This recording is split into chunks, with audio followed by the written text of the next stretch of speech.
नमस्कारः, सुप्रभातम, नमो नमः। आज की कक्षा में हम संधि के बारे में पढ़ने जा रहे हैं। कर्तव्यनिष्ठ पर आचार्य कुलविंदर द्वारा वर्णित संधि के बारे में पढ़ते हैं। तो संस्कृत में संधि या हिंदी में संधि के बारे में कैसे हम इसे अच्छे अंक प्राप्त कर सकते हैं। तो संधि के बारे में बता रहा हूँ कि अत्यंत समीपवर्ती दो वर्गों के मेल से जो परिवर्तन अथवा विकार आता है उसे संधि कहते हैं। तो संस्कृत में एक सूत्र है, परः सन्निकर्षः संहिता, हिमालयः हिम प्लस आल्यः। इस उदाहरण में हिम में अ और आल्य का पहला अक्षर आ, इन वर्गों का मेल होकर आ रूप बना, इसे ही संधि कहते हैं। संधि तीन प्रकार की है, स्वर संधि, व्यंजन संधि और विसर्ग संधि।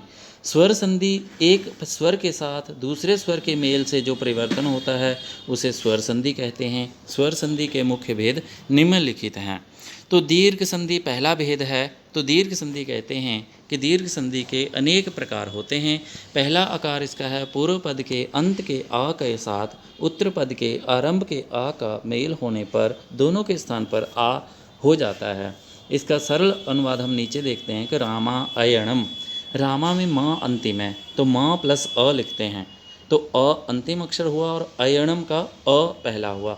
दोनों साइड अ है, बीच के प्लस के निशान से पहले भी अ अक्षर और अ का बाद में भी अ अक्षर, तो रामायण शब्द बनता है।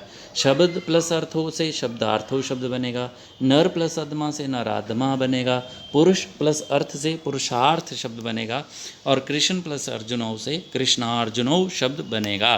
तो द्वितीय दूसरे रूप पे चलते हैं कि पूर्व पद के अंत के अ के साथ उत्तर पद के आरंभ के दीर्घ आकार का मेल होने पर दोनों के स्थान पे दीर्घ आकार हो जाता है। जैसे राम प्लस आज्ञा, म में ह्रस्व छोटा अ और आज्ञा का आ बड़ा है तो अ छोटा प्लस अ बड़ा, तो राम आज्ञा। धर्मास्था धर्मास्था, धन प्लस आदेशः धनादेश, परम प्लस आचार्यः परमाचार्यः, वर्ष प्लस आगमः वर्षा आगमः। इस तरह से आप इनका अभ्यास और इसे अच्छे से जांचें। तृतीय प्रकार के बारे में पढ़ते हैं। तीसरे के बारे में, पूर्व पद के अंत के आ के साथ उत्तर पद के आरंभ के ह्रस्व छोटे आ के मेल होने से दोनों के स्थान पे आ हो जाता है। उदाहरण, वर्षा प्लस अंतः वर्षांतः, रमा प्लस अंगानी रमांगानी, कृपा प्लस अस्ति कृपास्ति, दया प्लस अर्थी दयार्थी, लता प्लस अपि लतापि। तो चतुर्थ प्रकार के बारे में हम पढ़ते हैं। पूर्व पद के अंत के आ के साथ उत्तर पद के आरंभ के आ का मेल होने पर दोनों के स्थान पर आ हो जाता है। जैसे सुधा में बड़ा आकार है, प्लस बाद में भी बड़ा आ, तो प्लस से पहले भी बड़ा प्लस के बाद में भी बड़ा, तो दोनों के स्थान पे एक ही आकार बड़ा रह जाता है। सुधाकरः। महा प्लस आशय महाशयः, दया प्लस आनंद दयानंदः, प्रिय आदेशः प्रियादेश, सुराल्य सुराल्यः।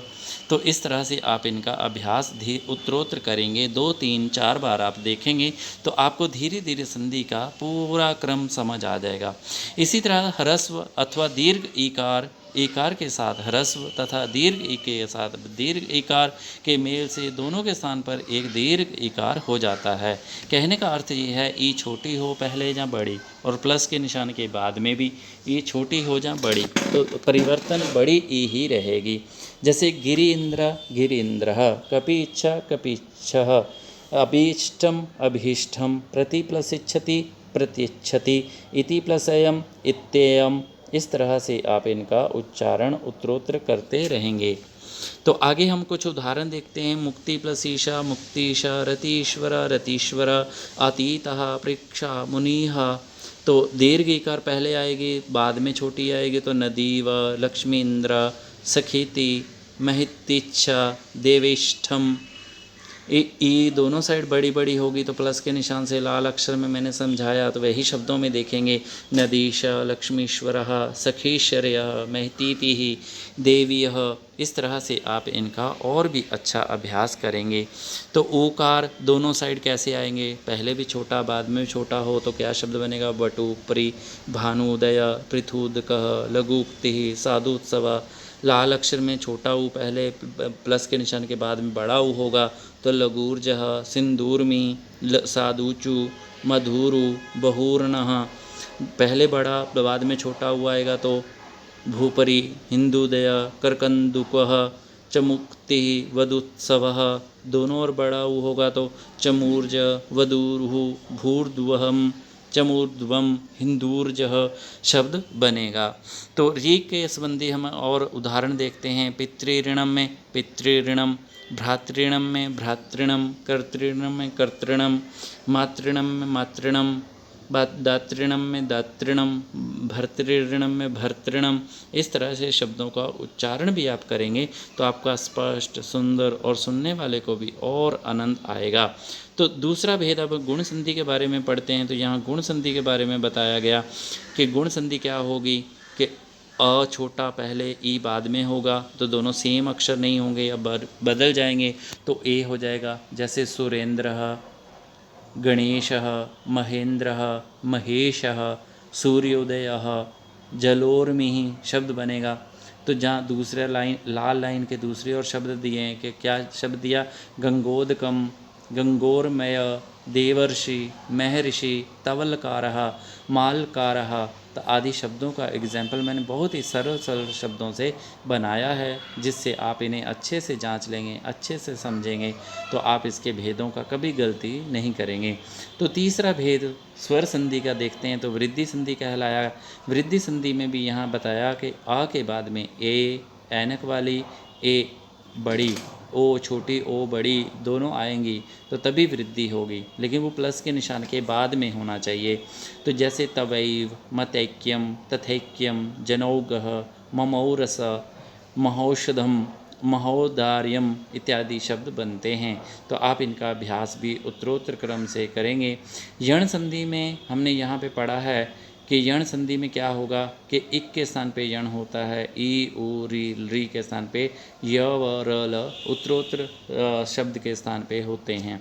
तो पहले शब्द में जैसे ई है तो इसके स्थान पे य हो जाएगा, बाद वाला स्वर उसमें मिला दिया जाएगा।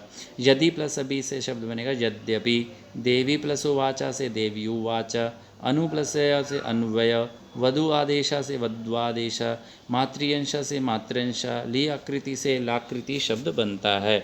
अयादि संधि के बारे में पढ़ते हैं। तो अयादि संधि में अय, आय, अव, आव शब्द बनता है। तो हरे प्लस ए बनेगा तो हरई, नए अकह बनेगा तो नायकः, भोवती बनेगा तो भवती, औ प्लस इका बनेगा तो नाविकः शब्द का उच्चारण बनता है। तो पूर्व रूप संधि या पर रूप संधि, प्रकृति भाव संधि का जो भेद है, इनका एक एक उदाहरण यहाँ पे बता रहा हूँ, क्योंकि परीक्षा में बहुत ही कम प्रश्न आपसे पूछे जाते हैं। तो आप इनके भी भेदों को अच्छे से जांचें, ताकि परीक्षा में यदि कोई आया हुआ हो तो हमें पहचान हो कि ये कौन सी संधि का भेद है। जैसे पूर्व रूप संधि में दिया कि ए प्लस अ हो तो ऐ हो जाएगा, पीछे एस, इंग्लिश का एस जैसे होता है ऐसा एस आ जाता है, वो अ अक्षर का आता है, अ अनार वाले का, तो उसके स्थान पे एस इंग्लिश का लिख देते हैं। 7वें नंबर पे पर रूप संधि दी, तो पर रूप संधि में प्र प्लस एषणम शब्द दिया तो प्रेषणम, उप प्लस औषधि उपोषति, अ प्लस औषधि में अवौषधि शब्द बनता है। प्रकृति भाव संधि के बारे में हम पढ़ते हैं। तो कवि इमो में कवि इमो, विष्णु एतो में विष्णु एतो, लते एते में लते एते, पूर्व पद में द्विवचन के ई उ ऐ होने पर ऐसा होता है। स्वर तालिका में मैंने बहुत ही सरल स्पष्ट शब्दों में आपको बताया कि इस संधि के 8 भेद बताए गए। कौन कौन से? दीर्घ संधि, गुण संधि, वृद्धि संधि, यण संधि, अयादि संधि, पूर्व रूप संधि, पर रूप संधि, प्रकृति भाव संधि। तो आप इन संधियों का 8 अपनी अंगुलियों पर याद कर लें, ताकि आपको जब भी परीक्षा से संबंधित पूछा जाए तो स्वर संधि के भेद और इनका एग्जाम्पल आपको अच्छे से याद हो। जैसे इनकी एक एक उदाहरण मैंने दी यहाँ पे, नदीश्वरः, रामेशः, महोदार्यम, हरियानंदः, नायकः, धर्मे अस्मिन् प्रेष्यति, कवि इमो इत्यादि शब्द यहाँ दिए गए हैं। तो आज की संस्कृत कक्षा में आप सबका पुनः धन्यवाद। अग्रिम वीडियो में हम फिर से मिलेंगे और भी अच्छे अच्छे वीडियो आपके लिए लाते रहेंगे। आप हमेशा लाइक, सब्सक्राइब और कमेंट अवश्य करें। धन्यवाद।